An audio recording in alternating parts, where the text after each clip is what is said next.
Hello students, welcome back to my channel.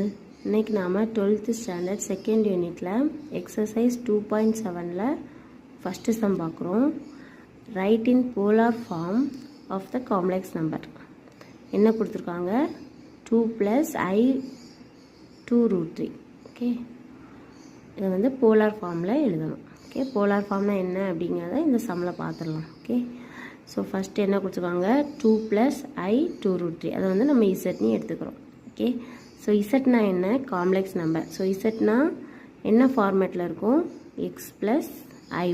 Okay so here x is real part and y is imaginary part. Okay so இங்கே xோட value என்ன real part 2 and ஒய்யோட value என்ன இப்போ Aina imaginary part அதுக்கு பக்கத்தில் இருக்கக்கூடிய value தான் ஒய்யோட வேல்யூ. ஓகேவா